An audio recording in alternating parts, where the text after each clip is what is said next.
지금부터는 우리나라 공공의료의 이제 현실, 그리고 이제 왜 이렇게 됐냐, 이제 그런 거를 조금 말씀드리고 어떻게 해결할 건지에 대해서 말씀을 드리겠습니다.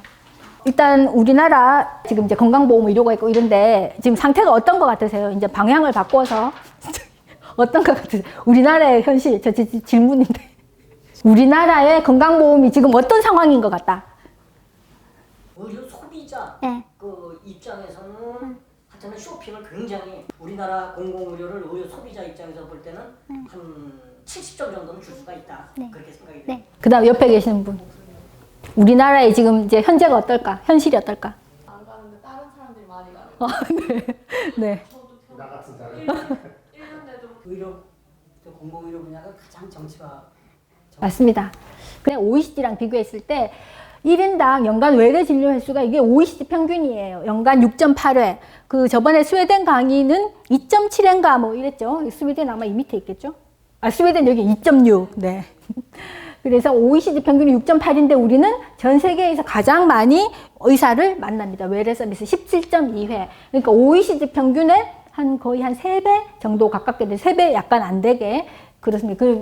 뭐 스웨덴이랑 비교하면 거의 네. 이제 외래에 엄청 많이 간다. 외래에 엄청 많이 간다는 거는 이제 의료 서비스를 많이 이용을 한다는 거죠. 그러면 이제 의사도 OECD 국가 의사 1인당 연간 외래 진료 횟수를 보면은요. OECD 국가 평균은 한 2,000시간 정도, 2,000번 정도 연간 외래를 본대요. 근데 한국은 또 전 세계 최고입니다. 7,000 정도를 해요. 근데 이제 우리나라가 이게 OECD 평균보다 의사 수는 적은데 이게 이 일을 압도적으로 많이 하기 때문에, 그리고 우리나라가 작잖아요. 그렇기 때문에 접근성이 굉장히 좋거든요. 그래서 무조건 이제 숫자만 가지고 하는 건 안 되고 좀 내용을 좀 볼 필요가 있는데 그런 건 좀 아쉽습니다. 그러니까 환자들이 병원을 자주 가니까 의사들도 일을 많이 해야 되겠죠. 근데 이렇게 중노동을 하면서 의사 만드는 거, 의사 늘리는 거를 왜 의사들이 싫어하는지 좀 궁금하지 않으세요? 그것도 또 뒤에 약간 나옵니다.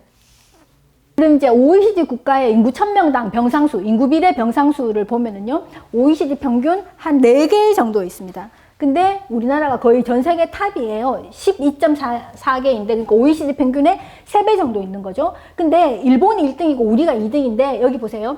흰 동그라미는 2009년이고요. 오렌지색 동그라미는 2019년이에요. 전체적으로 트렌드가 어때요? 병상수가 감소하고 있죠. 그러니까 이제 이게 병상수가 많으면 의료비가 증가하기 때문에 이제 병상수를 줄이는 거예요. 그래서 스웨덴이 열심히 방역을 안 한 이유가, 빨리 내보낸 이유, 병상수가 별로 없어요. 스웨덴 이 밑에 있거든요. 2배. 우리는 이제 1000명당 병상수 2개인데 우리는 1000명당 병상수 12개 이상, 6배 이상 우리가 많은 거예요. 그러니까 우리는 어떻게든 코로나 환자를 병원에 이제 집어 넣으려고 하는데 그걸 이제 공공병원만 넣으려고 하다 보니까 사달이 난 거고, 스웨덴은 물리적으로 그게 불가능한 거예요. 그러니까는 뭐 봉쇄 이런 거 안 하고 열심히 안 하고 그냥 정말 아픈 사람만 와. 그리고 빨리 내보내고 이렇게 될 수밖에 없는 거죠. 그래서 병상이 이렇게 많으니까 당연히 연간 입원 일수가 OECD 평균이 7.6일인데요. 이게 18일, 그러니까 거의 2배 반 정도. 그러니까 의사도 자주 만나, 입원도 오래 해. 이렇게 의료 이용을 많이 하고 있습니다. 그리고 아까 제가 이제 설명을 하려다가 지금 흰색에서 오렌지색으로 이렇게 병상수가 줄어드는 추세인데, 우리만 무슨 은어처럼 세월을 역류하여 우리만 병상수가 늘어났어요. 엄청나게 늘어났죠. 이런 나라도 전 세계에서 우리밖에 없습니다. 그러니까 의료비가 증가하지 않을 수가 없어요. 왜냐? 우리가 마트에 가면 마트에 카트 있잖아요. 카트 사이즈는 점점 커지거든요. 왜냐하면 인간의 심리가 카트가 비어있으면 불안해요. 막 채우고 싶어 하거든요. 그래서 꼭 필요하지 않는 것도 눈에 보이면 사서 집어넣게 되어 있어요. 그래서 이제 의사를 많이 찾아가고 입원도 오래 한다. 근데 그럼 의료비를 얼마나 쓸까? 이게 지금 OECD 평균이거든요. OECD 평균인데 우리가 이렇게 의사를 자주 만나고 이렇게 입원을 길게 오래 자주 하는데 이게 더 밑에 있어요. 이 좀 신기하지 않나요? 이렇게 이용을 많이 하는데 국민 한 명이 지출하는 의료비는 더 적네? 이게 이제 미스테리죠. 그리고 이게 보면은 이 짙은 색은 이제 공공, 예를 들면 건강보험이라든지 뭐 공영제 이런 데서 해주는 거고, 연한 색은 개인이 부담하는 건데요. 이 짙은 색을 보면은 상대적으로 이제 다른 나라보다 좀 적죠, 비율이. 그리고 이제 이 연한 색은, 그러니까 개인이 본인 부담하는 거는 한 보통 정도 이제 이렇게 됩니다. 그래서 우리나라 국민들이 의료 서비스를 굉장히 많이 이용하고 접근성이 좋고 편하고, 그런데 돈은 적게 쓴다. 이유는 이유가 뭐겠어요? 싸니까 그런 거죠. 싸단 말이에요. 그래서 이게 OECD 평균 구매력 기준으로 OECD 평균을 100이라고 쳤을 때 우리나라는 55입니다. 그러니까 거의 OECD 평균 이제 구매력 기준으로 했을 때 OECD 평균의 절반값 정도밖에 안 되는 거예요, 수가가. 그러니까 이제 부담이 없으니까 막 가는데 문제는 그것도 부담스러워하는 사람들이 있기는 있다라는 거예요. 그러면 이게 어떻게 되겠어요? 이게 의료보장 자체가 가난한 사람들이 이걸 이쪽으로 치료를 받을 수 있게 해주는 거이기 때문에 능력되는 사람은 좀 신경 안 쓰고 이 사람들을 좀 끌어올려줘야지 되거든요. 근데 우리는 여기에는 돈을 안 쓰고 여기에 돈을 더 많이 쓴다는 게 좀 아쉽습니다. 그리고 이제 의사가 적고 그 뭐 도시와 농촌에 뭐 지방에 의사가 없다 이렇게 말을 하지만 그것도 개뻥인 게 이 OECD 국가의 도시와 농촌 간 의사 밀도가 보면 의사 수 적은 거는 맞아요. 근데 도시와 농촌 간에 0.5밖에 차이 안 나요. 그러니까 전 세계에서 도농 간 차이가 제일 없는 나라가 일본이에요. 0.2. 근데 우리는 0.5밖에 차이 안 나거든요. 근데 OECD 국가 의사가 4.7명이 있으면 뭐해? 이게 갭이 2명인데. 근데 우리가 3.5배 일을 한다 그랬잖아요. 아까 OECD 평균 의사들이 한 2,000번 정도 진료하는데 우리 7,000번 한다 그랬잖아요. 그러면 2.6명이 여기다 곱하기 3을 하면은 거의 이 수준인 거예요, 지금 우리가. 그러니까 이게 그냥 숫자만 이야기를 하면 안 되고 전반적인 뭐 국토 사이즈가 얼마나 있냐, 의사들이 듬성듬성 있냐, 모여 있냐, 그리고 뭐 얼마나 많이 일하냐, 그리고 의사가 늙었냐 젊었냐. 우리나라가 전 세계에서 젊은 의사 비율이 가장 많습니다. 늙은 의사 비율이 가장 적어요. 그 말은 앞으로 점점 그 젊은 의사들이 계속 이렇게 갈 거잖아요. 그러니까 한 10년, 20년 지나면은 활동하는 의사 수의 비율을 따지면은 이게 의사 수의 앱솔루트한 숫자가 아니라 활동하는 의사로 이제 계산을 하다 보면 이게 꼴찌 수준은 아닐 수도 있다라는 그런 생각을 좀 해야지 된다는 거죠. 그리고 그럼 이제 이렇게 많이 쓰는데 어떻게 의료비는 OECD보다 적게 쓰고 어떻게 이런 일이 가능한가? 이거는 우리나라가 이제 의료보험이 1977년에 시작했다 그랬잖아요.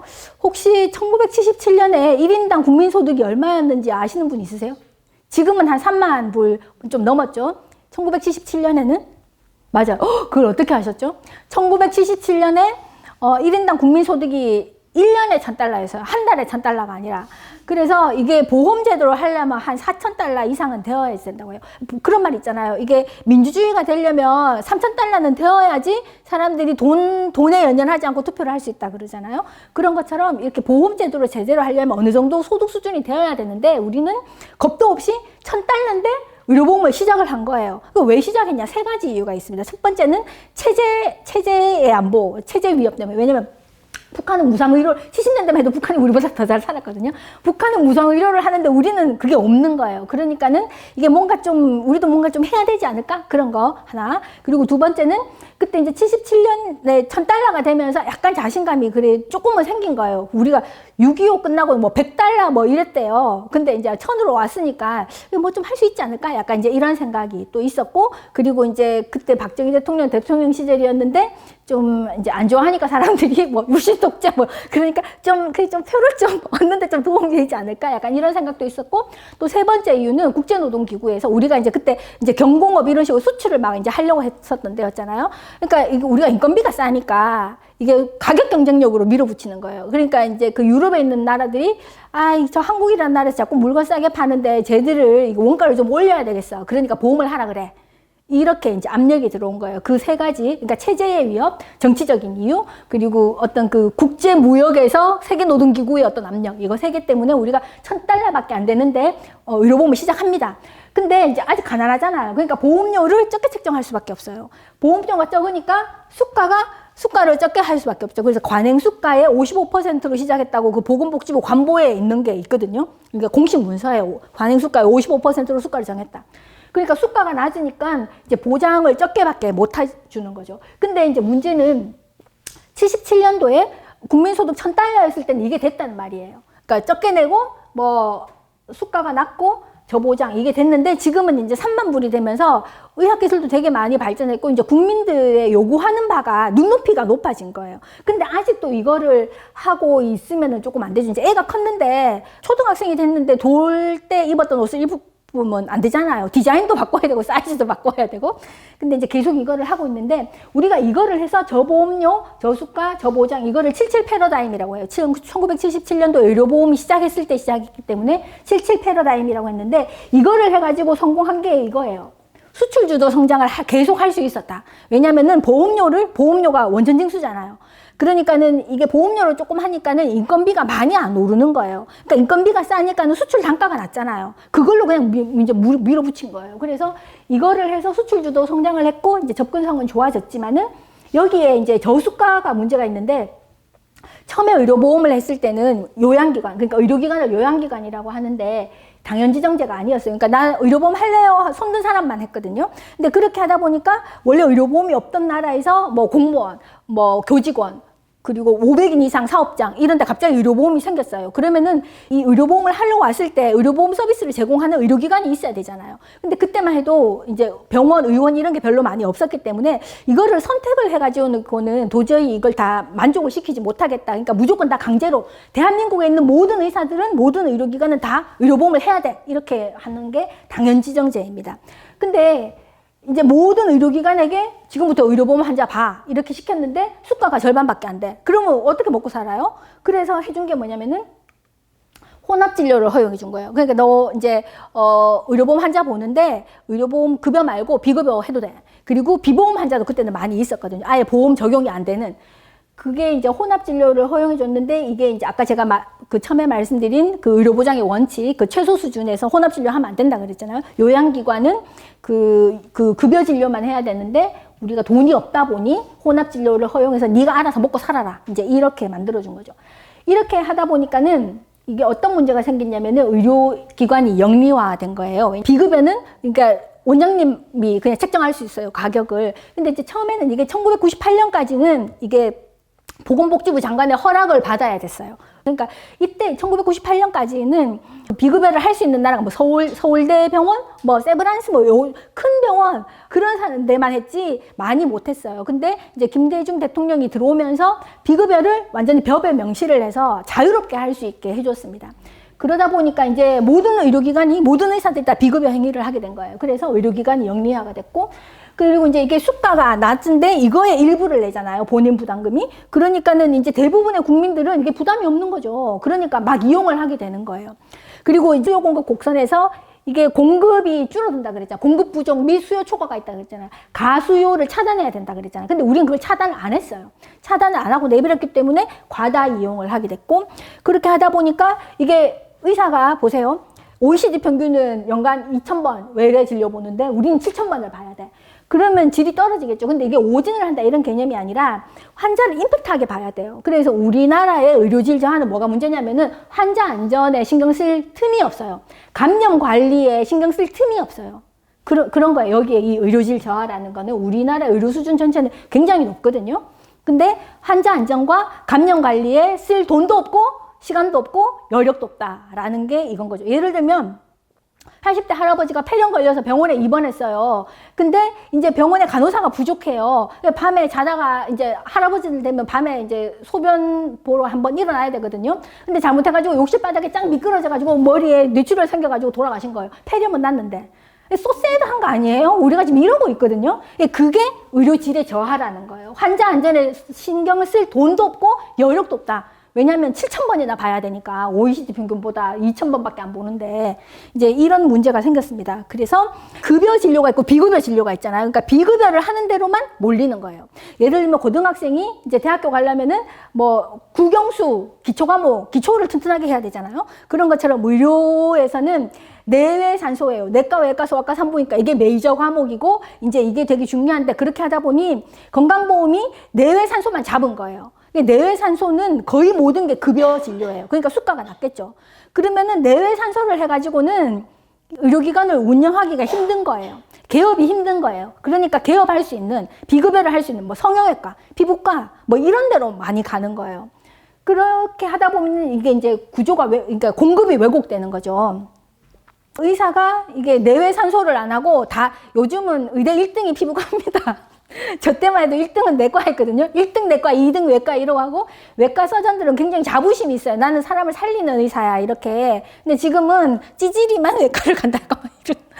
그러니까 이게 정말 비참한 건데요. 이게 10년 후에 여러분들에게 다가갑니다. 이제 뭐 맹장 수술 이런 거 수술해 줄 수 있는 의사가 없게 될 거예요. 10년이 지나면은. 되게 슬픈 일이죠. 그래서 이제 저보장을 하다 보니 비급여가 많아진다 그랬잖아요. 그러니까 보험료는 조금 내는데 이게 본인 부담금이 되게 많은 거예요. 그리고 이게 가랑비에 바지가랑이 젖는 줄 모른다고 하듯이 아무리 수가가 낮고 본인 부담금이 그 중에 일부여도 이게 OECD 국가 한 2번밖에 안 가는데 우린 12번을 가니 바지가 젖는 거죠. 그러니까 그 본인 부담금도 쌓여가지고 부담이 되는 거예요. 게다가 비급여까지 있고 이러니까는. 그래서 본인 부담금이 증가하고 이 저보험료를 하면서 또 문제가 아까 제가 말씀드린 것처럼 이게 부가 체계가 이게 공정하지가 않다. 이제 이런 문제들이 생겨서 이게 이제 결론적으로는 의료비가 폭증하는 사태가 됐습니다. 근데 제가 이제 의료비 증가 이렇게 하면은 막 대따 큰 막 이렇게 폭발 이렇게 해놨는데 아까 제가 OECD 이제 그 그래프 보여드렸을 때 의료비가 GDP 대비 OECD 평균 여기고 한국은 여기였잖아요. 근데 아니 뭐 OECD보다 뭐 의료비 조금밖에 안 쓰는데 왜 의료비 증가가 저렇게 큰 폭탄이야? 이렇게 생각을 하실 수도 있는데 그게 아닙니다. 이게 이제 의료비가 어느 정도로 증가를 하냐면은요, 이게 이제 경상의료비는 건강보험이 낸 돈, 내가 낸 돈, 그리고 뭐 실비보험 이런 거 다 합쳐서 다 이제 우리나라 전체가 쓰는 의료비를 말하는 거예요. 근데 이게 하늘색이 경상의료비고 이게 GDP 분율인데 경상의료비가 딱 2번의 포인트가 있습니다. 그러니까 우리가 1977년에 의료보험을 해서 89년에 전 국민 의료보험을 한다 그랬잖아요. 그러니까 그 전까지는 의료비를 별로 안 썼어요. 왜냐면 이제 이게 의료가 부담이 되니까 많이 못 가다가 전 국민 의료보장을 하니까 이게 늘어났죠. 근데 2000년에 비급여를 전면 허용을 했어요. 그러면서 이 늘어나는 이 기울기를 보세요. 전 국민 의료보장은 해야 됐는데 우리가 이때에 비급여를 허용할 게 아니라 적정수가를 하면서 국민들이 이게 좀 알차게 효율적으로 할 수 있게를 했었어야지 됐는데 그거를 못하고 어영부영 하는 시기에 지금 이제 완전히 의료비가 산으로 올라가고 있다는 겁니다. 근데 이게 또 연령에 따라서도 관련이 있는데요. 이게 밑에서부터 2004, 2005, 2006 이렇게 해가 제일 진한 색이 2018년이에요. 이 주로 보면은 아주 신생아 때 돈을 좀 쓰고 보통은 의료비를 안 씁니다. 병원에 안 가요. 여기 계신 분들 뭐 의료비만 내고 건강보험료만 내고 병원 안 간다고 그냥 당연합니다. 원래 바닥을 기어요. 저 나이 때는.